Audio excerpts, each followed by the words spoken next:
Good morning. It's Tuesday, September 2nd. Here's what we're working on this morning. I mean, I don't really want to go back to school, but at the same time, well, I kind of do. Students are heading back to school today.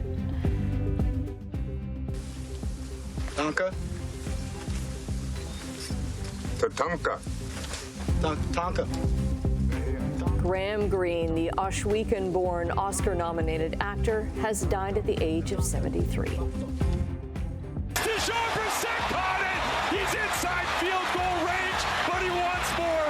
He's diving to the end zone. And it was a heartbreaking nail-biter in the Labor Day Classic.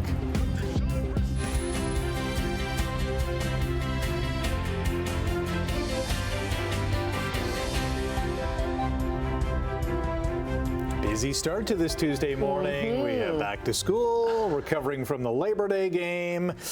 Back to work for a lot of people, too, going back into the office. Yep. That's right. Back into the office, back at it today, back at school for a lot of students. Some get a postponement of a day or so. But, yeah, we're looking at busier roads today, and those big yellowy things are going to be back on the roads once again, and you got to be very careful of them. Of course, it's kids are going to be thinking about school, not about the traffic, so slow down in the school zones, all the usual stuff. Be careful of the buses and the kids. So it's going to be a busy day, a lot busier than it was yesterday in traffic.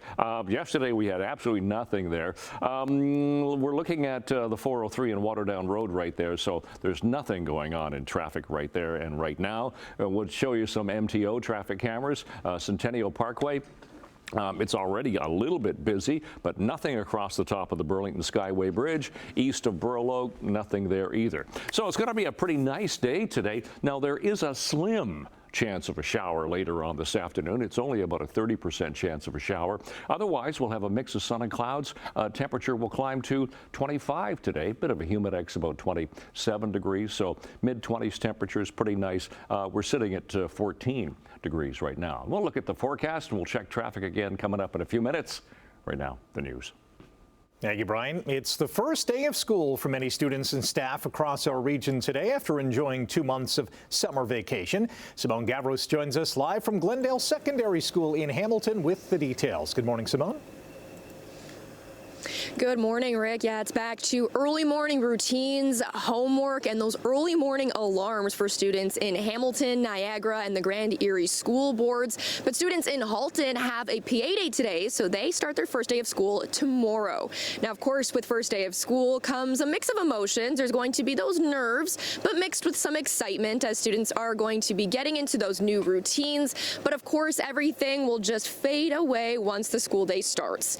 Now, many students and families spent the last few days going back to school shopping, maybe getting a new haircut or buying some new shoes, while also trying to soak up the last few days of summer. With the new school year means that buses will be back on the roads. Police across our region are reminding drivers to never pass a stopped school bus if the stop arm is out. Make sure you're taking it slow in those school zones and put away any distractions. Now, coming up this morning, I'll be speaking to police about road safety and also speaking to some staff and students here at Glendale Secondary School. For now, things back over to you, Annette. Okay, thanks very much, Simone. Award-winning actor and musician Graham Greene, who is Oneida from Six Nations, has died. Forgiveness doesn't establish a relationship. It's just about letting go of his throat. Mac, the pain inside is devouring you, robbing you of joy and crippling your capacity to love. This scene is from his 2017 movie, The Shack. Green's management team says he died yesterday in Stratford after a long illness. He had several memorable roles in TV and film at a time when the entertainment industry shunned Indigenous talent. One of his best-known roles was as Kicking Bird in the 1990 movie Dances with Wolves. He picked up an Oscar nomination for that role.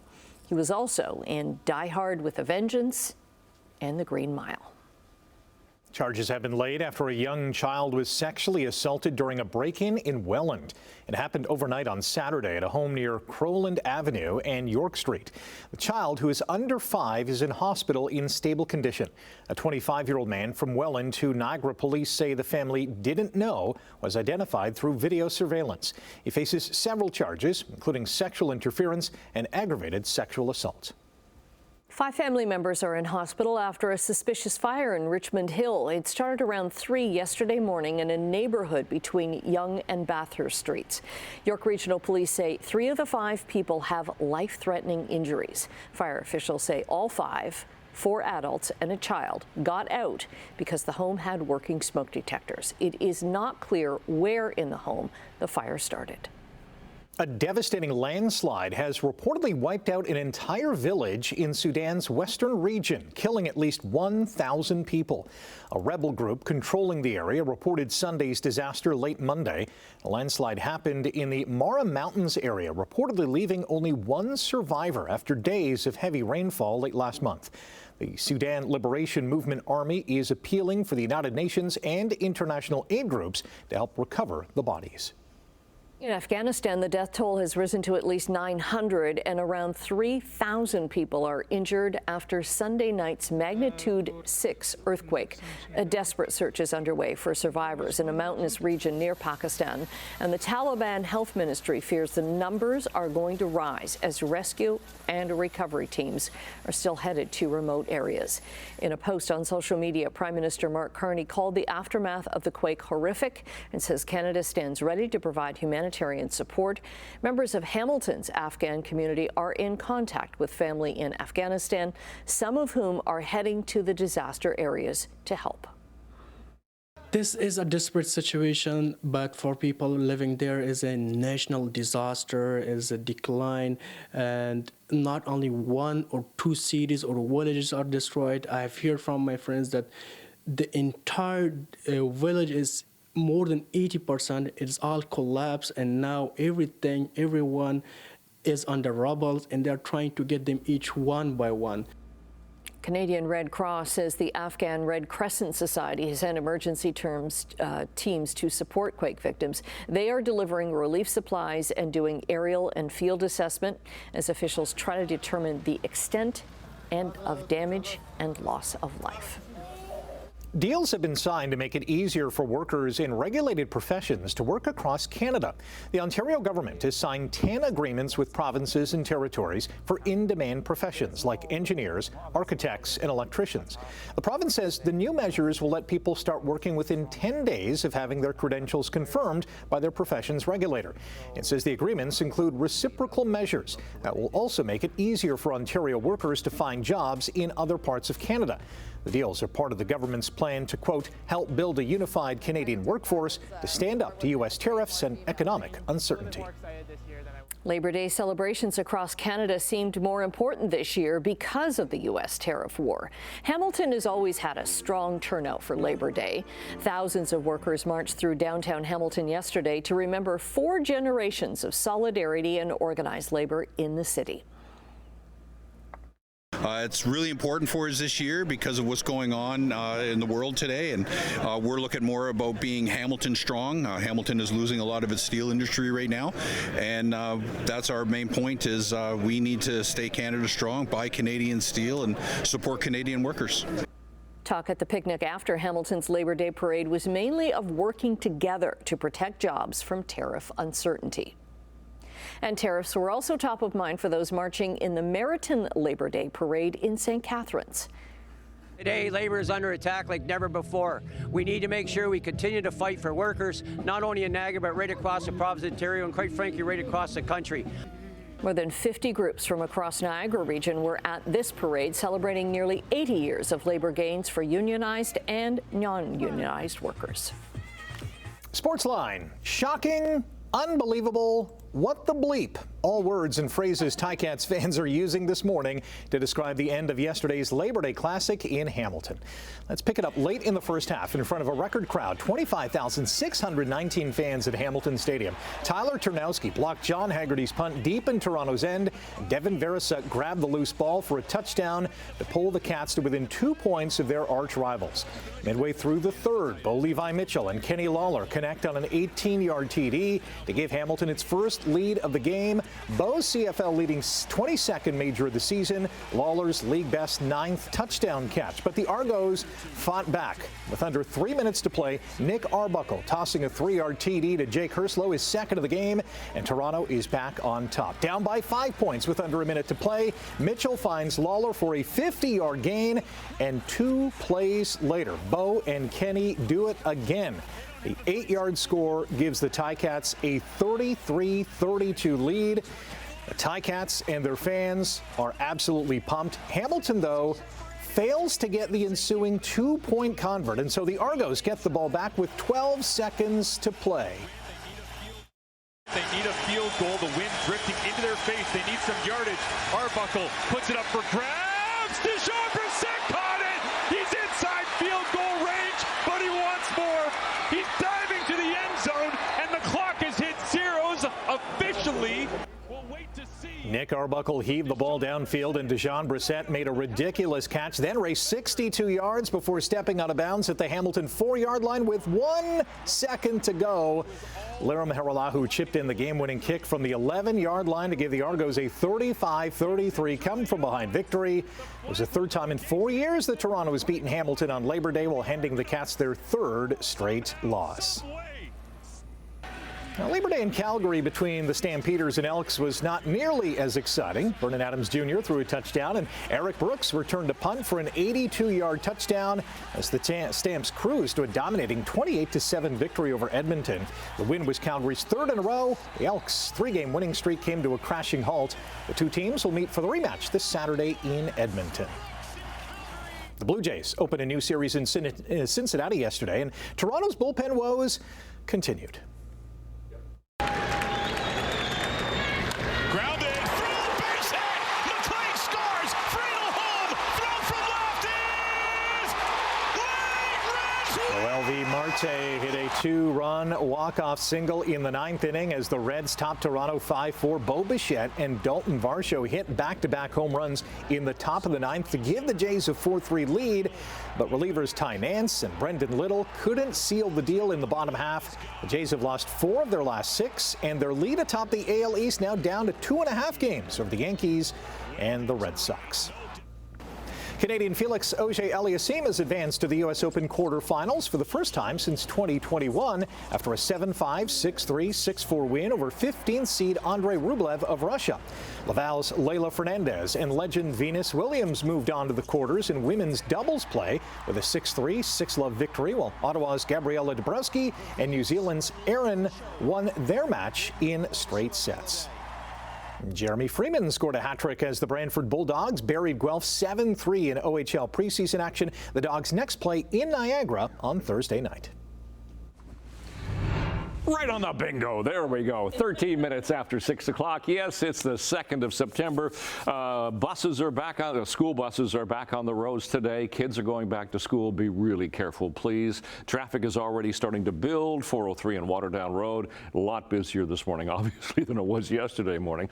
So nothing there. Let's go to some MTO traffic cameras. We'll start in St. Catharines at the QEW and 7th. Again, very light volume through Centennial Parkway. Nothing north of 2 off the Skyway. Excuse me. East of Royal Windsor is doing fine. So is Cawthra going through Mississauga. So not a lot on the roads today. Let's get into our temperature. Temperature has just fallen by a degree, which quite frequently happens just before sunrise. Sun's not up yet. Still over a half an hour away from sunrise. So 13 is our temperature. The winds are light. The humidity is right up there. Some fog patches around this morning. Oh, Ooh, those big yellow things going by us. Be really careful today as, well, not everybody. Some are back to school today, some are back to school tomorrow, but it's going to be a nice day today if that 30% chance of a shower. That's all it is, chance of a shower later on this afternoon, but a 25-degree high. Air quality risk is going to be in the low risk category today. Just a very weak trough of low pressure to the south of us. We could get that shower this afternoon. Otherwise, it's going to be a nice, bright, sunny day. Tomorrow, sunny again, and then Thursday, we get that frontal boundary bringing in some showers. But today, temperatures 25 degrees, factor in the humidity, it'll feel like about 27, a little warmer for Brantford at 26, but there's that slim chance of a shower. Tonight, the skies will clear, but we could get some fog patches tonight. Temperatures 12, 13, 14 for the Horseshoe, a little bit cooler for Brantford, Kitchener, and Guelph. And then tomorrow, it's sunshine. Temperature a bit better, about 26 degrees for the day tomorrow. So lovely sun, bit of a breeze for the day, and again a high UV index for tomorrow like today. So out the door, 2nd of September, it is partly cloudy, sun not up yet, temperature right now 13. Long range coming up, Annette Rick. Thanks, Brian.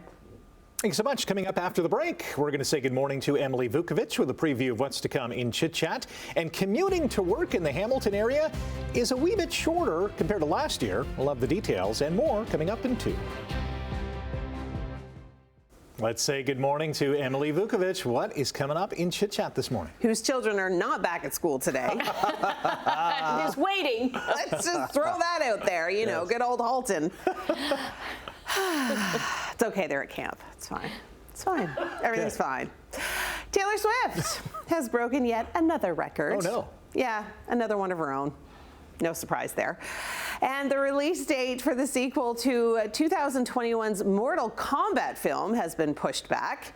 Just so we all know, I did get a debrief from director Justin all about Mortal Kombat, so I am now an expert. I can break it down. Excellent. We're looking forward to that. I kept getting Street Fighter and Mortal Kombat confused. Should we get him on the couch for Chit Chat? Maybe. That would be awesome. Maybe. Yeah. And actor Warwick Davis, who we have all met, came to the show a while ago. Yes. He's headed back to the wizarding world of Harry Potter. Ooh, wow. Excellent. Looking forward to That's that. it. Harry Potter. Harry Potter. Thanks, Emily.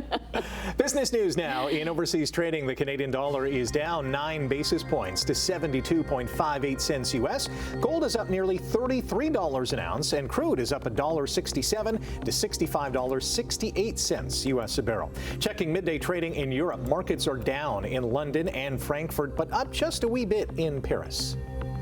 In Asia, markets were up in Tokyo, but down in Hong Kong and Shanghai. On North American markets, they are back to regular hours today after they were closed yesterday for Labor Day. Futures are down slightly in pre-market trading this morning.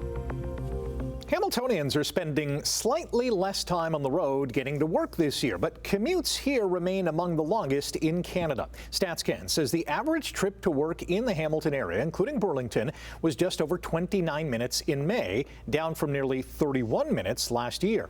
Even with the slight improvement, that's still above the national average of 27 minutes. The number of people commuting outside their home continues to climb, reflecting a return to pre-pandemic routines. Speaking of travel, it's not just Canadians who aren't going to the United States as much. A decline in foreign visitors has stretched well into the summer, and tourism experts say the downward trend that started after Donald Trump returned to the White House shows no immediate sign of reversing. Factors like Trump's tariffs, rhetoric, and strict immigration policies have made international tourists feel unwelcome. U.S. government data confirms an overall drop in international arrivals. The U.S. National Travel and Tourism Office shows more than 3 million fewer international arrivals in the first 7 months of this year, and that preliminary data does not include travelers from Canada. Canada's canola producers have some big decisions ahead as they stare down staggering tariffs from China. Beijing hit Canadian canola seed with a nearly 76% tariff after Canada's 100% duty on Chinese-made electric vehicles. Left field commodity research market analyst Chuck Penner says farmers still plan to grow canola next year, but he says the amount they will grow will depend on market forces and their land management practices. Nestle has dismissed its CEO. Laurent Fricks was let go after an investigation into an undisclosed relationship with a direct subordinate. An investigation found he violated Nestle's code of conduct. He'd been CEO for a year. Nestle's board chair says the decision to fire him was necessary to uphold the company's values and governance. Time for a quick timeout. Brian is going to be back with your traffic update and your 7-day weather forecast. Good morning. Time check, 6:24 on this Tuesday morning, 2nd of September. Looking at our MTO traffic cameras, and once again, there's not a lot of volume in quite a few of the areas, particularly St. Catharines. QEW east of Lake looks good. Top of the Skyway still moving nicely east of Burl Oak, all the way through Erin Mills Parkway. Not seeing any problems on the roads, even at the 403 in Burnham Thorpe, doing fine. Now, speaking of the roads, be really careful. Of course, kids are back in school in a lot of areas today, and the school buses are back on the roads. So let's check the temperatures that we have to start the morning here. 13 for Hamilton, 14 Mississauga, 17 for Grimsby, and for Toronto today. So seasonal temperatures once again, 23 for the daytime high. We beat that yesterday, and we'll do that again today. 12 for the overnight low.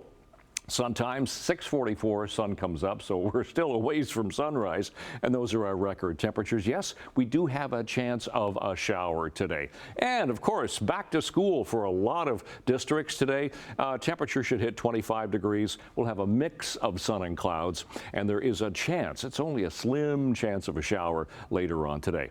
And I figured, well, what the heck, for the first day of school, I'd use a shot of my old high school, Burlington Central High School, even though, yay, Burlington. So even though Halton District isn't back in school today, it's tomorrow, I thought I'd have a shot of that. The old tug of high school, huh? Okay, so 25 today, chance of a shower with some sun. 12 tonight, skies will clear but fog patches. And then tomorrow, 26, Humidex 29. A warm one, but a lovely sunny day tomorrow. Then we get a couple of days of chance of showers Thursday and Friday, 19 and 20. How about the weekend? Still chance of a lingering shower on Saturday, and then sunshine for Sunday and Monday. It's your forecast. Annette, Rick. Thank you, Brian. Okay, this is a bit of a wild and strange story, but a man in China has spent the past 2 years building a whole town for his pets. Welcome to Cat Town Station. Please give way to alighting passengers before boarding. So it started with an apartment for his dog and his cats. Then he added an underground garage, cameras. He even put the dog in charge of security. After that, he built him a seaside retreat to get away from the town. Then he found out that one of the cats was pregnant with 7 kittens. So he needed more space.